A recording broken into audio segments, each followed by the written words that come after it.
નમસ્કાર વિદ્યાર્થી મિત્રો, એજ્યુટેકનો ચેનલમાં આપનું સ્વાગત છે।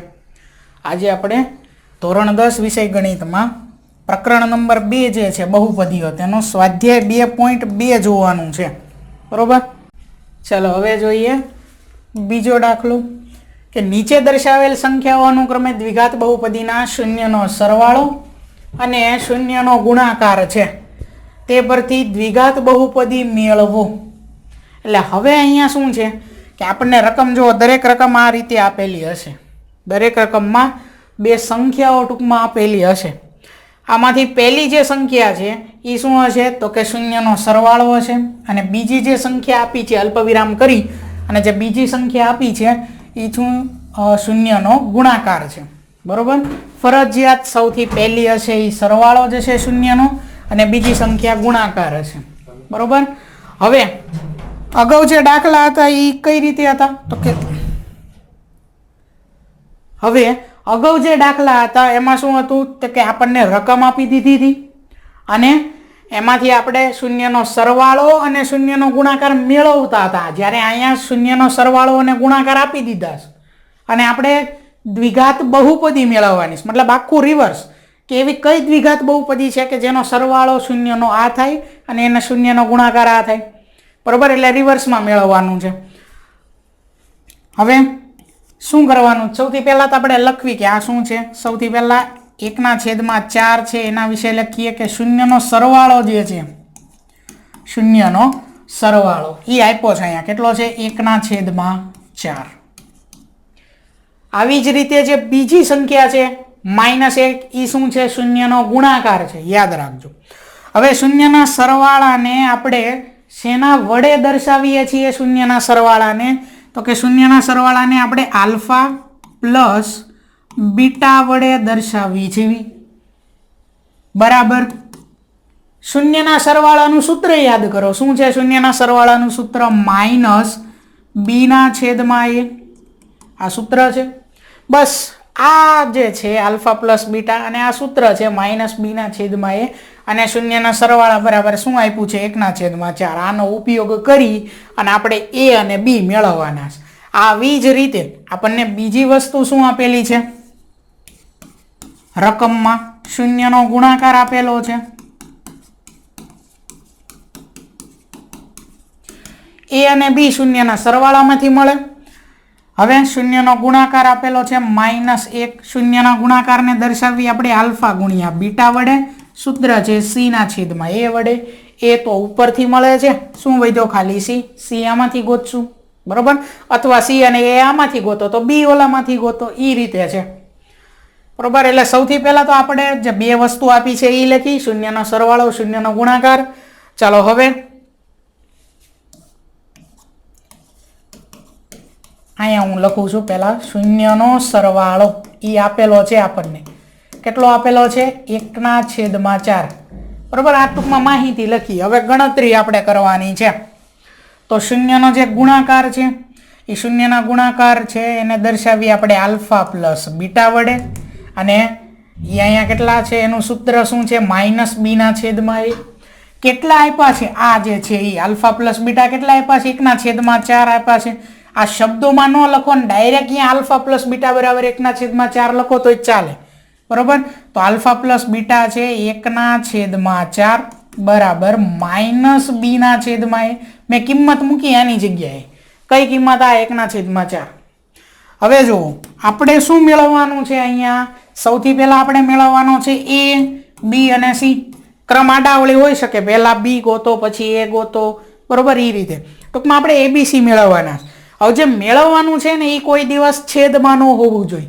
અહીંયા જે a છે એ છેદમાં છે જુઓ, તો એ કોઈ દિવસ છેદમાં ન હોવું જોઈએ, તો એને આપણે અંશમાં લાવવાનો છે। અહીંયા જમણી બાજુ છેદમાં છે, ડાબી બાજુ અહીંથી લાવવી તો એ અહીંયા આવે અંશમાં, અને એવી જ રીતે આ એક જે છે એ અહીંયા અંશમાં છે, એ એક અહીંયા આવે તો એ છેદમાં આવે, બરોબર। ટૂંકમાં a અને 1ની જગ્યા બદલી, આપણે એવું કહી શકીએ કે a અને 1નું શું કર્યું છે અહીંયા જગ્યા બદલેલી છે, તો 1ની જગ્યાએ a આવશે, બાકી છેદમાં છે એમનામ 4 બરાબર, અહીંયા -b એમનામ, છેદમાં a ની જગ્યાએ કોણ આવી જશે 1 આવી જશે। આટલું થઈ ગયા પછી ફરજિયાત આપણે એક વસ્તુ, એક અચળાંક જેને કહીશું કે ઈ ધારવાનો છે, આના બરાબર કે ધારવાનો છે. કે શું છે અહીંયા લખવી કે બરાબર કે ધારતા, અથવા તો હા અલ્પવિરામ કરીને અહીંયા કે નોટ ઇક્વલ ટુ 0, કે 0 સિવાયની કોઈ સંખ્યા, શૂન્યેતર એવો શબ્દ વપરાય કે છે એ કેવી છે તો કે શૂન્યેતર, શૂન્ય સિવાયની કોઈક સંખ્યા છે. અત્યારે આપણે એટલું યાદ રાખો, સૌથી પહેલા શૂન્યનો સરવાળો જે છે એ આલ્ફા પ્લસ બીટા વડે એને દર્શાવી છે, બરાબર સૂત્ર લખવી -b/a, કિંમત મૂકવી આલ્ફા પ્લસ બીટાની જગ્યાએ 1/4 બરાબર અહીંયા -b/a. જે મેળવવાનું છે છેદમાં ન હોવું પડે તો a અને 1 ની જગ્યા બદલી નાખી એટલે a/4 બરાબર -b/1 બરાબર k. બસ આટલું ધારો. હવે આ જે k છે, આ જે k એ k ને અલગ અલગ આપી દો. a/4 બરાબર k, a/4 બરાબર k. એવી જ રીતે અહીંયા -b/1 બરાબર k. કે અલગ અલગ આપી દીધા બરોબર. a અને b ની કિંમત મેળવવા માટે આપણે અહીંયા અચળાંક ધાર્યો, બસ એવું માનજો. હવે આ 4 છેદમાં છે, જમણી બાજુ મોકલી દો તો a બરાબર શું થઈ જશે તો a બરાબર થઈ જાય 4k. ત્યાર પછી આગળ b બરાબર, b તો નહીં પણ -b બરાબર થાય, -b બરાબર આ એક જમણી બાજુ આવે એટલે 1k થાય.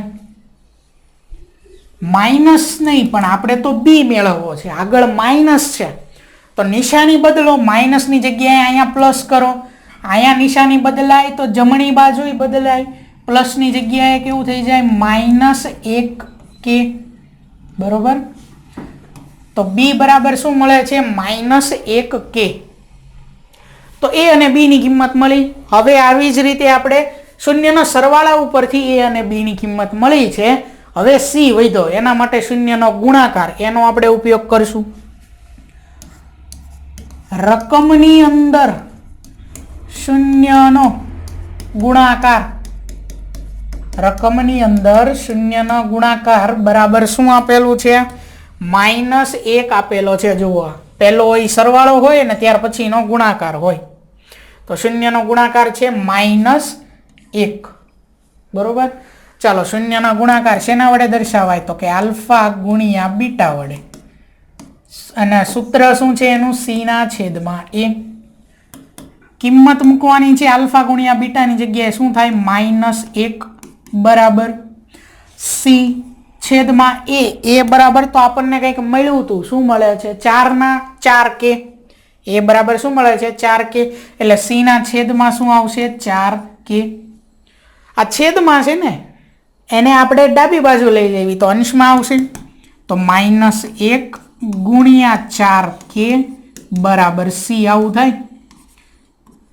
તો 4 × 4 આગળ માઇનસ છે એ માઇનસ એમ નામ k, એટલે c બરાબર શું થઈ ગયું -4k. આપણને a, b અને c ત્રણેયની કિંમત મળી ગઈ. તો હવે આપણે દ્વિઘાત બહુપદીનું જે પ્રમાણિત સ્વરૂપ હતું એ પ્રમાણિત સ્વરૂપ યાદ કરો. શું હતું? p of x બરાબર ax² plus bx plus c. આની અંદર આપણે a, b અને c ની કિંમત મૂકી દઈએ એટલે સીધી આપણને દ્વિઘાત બહુપદી મળી જાય. તો p of x બરાબર ax² plus bx plus c માં a, b અને c ની કિંમત મૂકતા તો શું થઈ જશે p of x બરાબર a બરાબર કેટલા હતા 4k હારે છે અહીંયા x². ત્યાર પછી b આપણને શું મળ્યું હતું b મળ્યું હતું -1k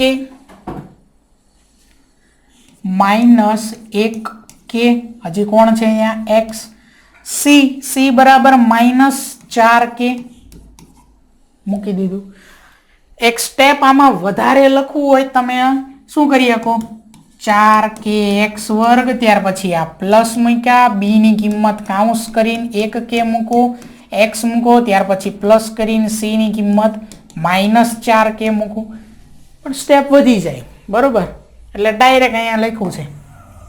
હવે શું કરવાનું, આ બધામાંથી આપણે કંઈક અચળાંક હમણાં ધાર્યો હતો, બરાબર? જો અહીંયા આ કે ને આપણે ધાર્યો હતો. હવે શું કરશું, જે ધારેલું હતું આપણે કે એને બહાર કાઢી લઈશું આખી બહુપદીમાંથી. તો પી ઓફ એક્સ બરાબર કે કૌંસમાં શું વધશે, 4x² -1 આપણે લખવી અથવા ન લખવી ચાલે, એટલે x, ત્યાર પછી માઇનસ, અહીંથી નહીં કે જાય તો વધે 4.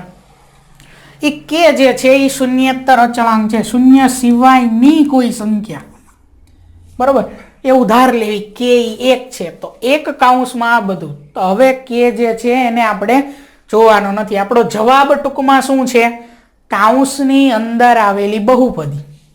તેથી માંગેલ બહુપદી 4x² -x -4 છે, બરોબર? આ રીતે ફરીવાર આપણને શું આપ્યું છે, શૂન્યનો સરવાળો આપ્યો છે ને શૂન્યનો ગુણાકાર આપેલો છે. પહેલી જે સંખ્યા છે એ ફરજિયાત શૂન્યનો સરવાળો હશે, બરોબર? બીજી જે સંખ્યા છે એ શૂન્યનો ગુણાકાર હશે. શૂન્યના સરવાળા માટે આલ્ફા પ્લસ બીટા બરાબર -b/a દર્શાવી છીએ શૂન્યના સરવાળાને આલ્ફા પ્લસ બીટા વડે. એના બરાબર એનું સૂત્ર છે -b/a. આલ્ફા પ્લસ બીટાની જગ્યાએ રકમ જે આપેલી છે સરવાળાની, શૂન્યના સરવાળામાં જે રકમ આપેલી છે એ મૂકવાની છે. એ અને બી મેળવવાના. જે મેળવવાનું છે ને એ છેદમાં ન હોવું પડે, એટલે કે એ છેદમાં ન હોવું પડે. એટલે આપણે એની જગ્યા અહીંયા બદલશું. એની જગ્યાએ 1 આવશે, 1ની જગ્યાએ એ આવી જશે, બરોબર? એટલે કંઈક આવું પદ થશે. એના બરાબર કે ધારી લીધો, કે કોક શૂન્યેતર સંખ્યા છે.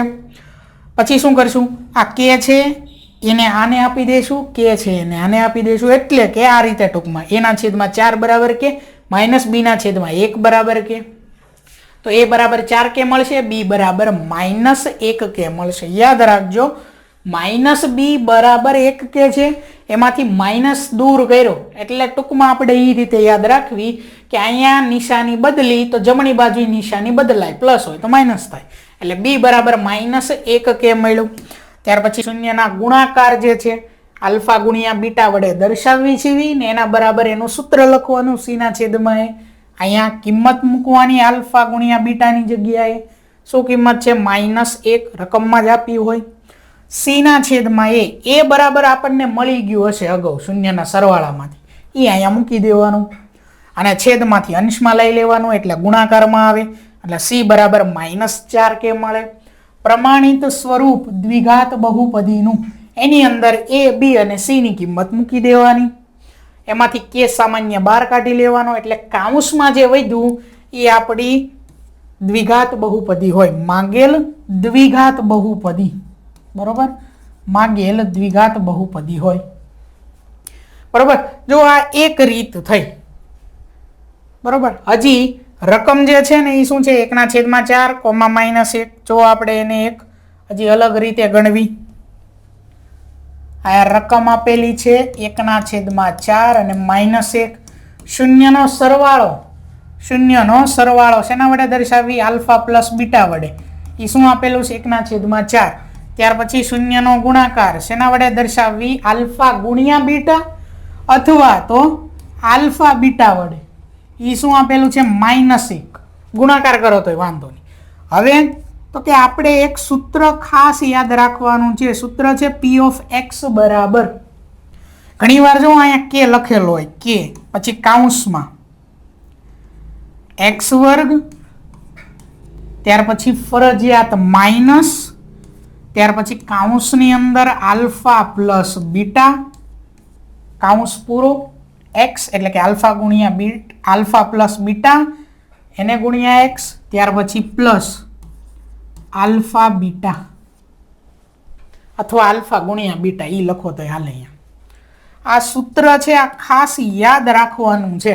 શું કામ, જો આમાં કિંમત મૂકવી, p ઓફ x બરાબર આ કે એમ નામ બ્રેકેટ કૌંસની અંદર એક્સ વર્ગ માઇનસ આલ્ફા પ્લસ બીટા એટલે કેટલા છે 1/4 એક્સ, ત્યાર પછી પ્લસ આલ્ફા બીટા એટલે કેટલા છે -1. હવે આ જે છેદમાં 4 છે બરોબર, ટૂંકમાં અહીંયા લસા લઈ લો, કાંઈ નથી તો 1/1, અહીંયા કાંઈ નથી તો 1, બધાનો લસા 4 થાય, લસા વડે બધાને ગુણી નાખો, આપણે એવું માન્યું બરોબર. આ હું કાઢી નાખું ફક્ત સમજવા માટે હતું. ટૂંકમાં શું કર્યું છે, લસા વડે ગુણ્યું એવું કીધું અંશ અને છેદમાં. પણ યાદ આપણે સહેલી રીતે યાદ રાખવું હોય શું યાદ રખાય આમાં, છેદમાં કોણ દેખાય છે 4, એને મારે દૂર કરવો છે તો હું બધાને 4 વડે અહીંયા ગુણ નાખીશ અંશમાં, જ્યાં 4 નથી અહીંયા બધે 4 આવશે બરોબર, અને છેદમાં 4 છે એ દૂર થશે. કઈ રીતે જુઓ, અહીંયા લખું છું p ઓફ x બરાબર k એમના, આને 4 વડે ગુણો એટલે 4x વર્ગ માઇનસ આને 4 વડે ગુણો તો 4 ગુણ્યા 1/4x પ્લસ આને 4 વડે ગુણો તો 4 ગુણ્યા -1, આ 4 ને આ 4 કેન્સલ, તો છેદમાં જે 4 હતા ને કેન્સલ થઈ ગયા બરોબર. આ કે એમ નામ કૌંસમાં 4x વર્ગ માઇનસ 1 નથી લખતા એટલે x પ્લસ માઇનસ માઇનસ 4 × 4, આ જવાબ બરોબર. આ સમજાયું એટલે થોડુંક અઘરું લાગે, બાકી ફક્ત આ એક સૂત્ર યાદ રાખવાનું છે, આલ્ફા પ્લસ બીટાની જગ્યાએ કિંમત રકમમાં જ આપી હશે, આલ્ફા બીટાની જગ્યાએ કિંમત રકમમાં આપી હશે, મૂકી દેશો એટલે ડાયરેક્ટ પછી કે બાર હશે બરોબર, એમાં તો 12 જ છે કે, એટલે જે બ્રેકેટમાં કૌંસમાં જે આવશે એ આપણી બહુપદી થઈ જાય. તો આ બીજી રીત છે ગણવાની, તમને જે રીત યાદ રહે એ રીતે તમે ગણી શકો, સરળ છે બંને રીત બરોબર.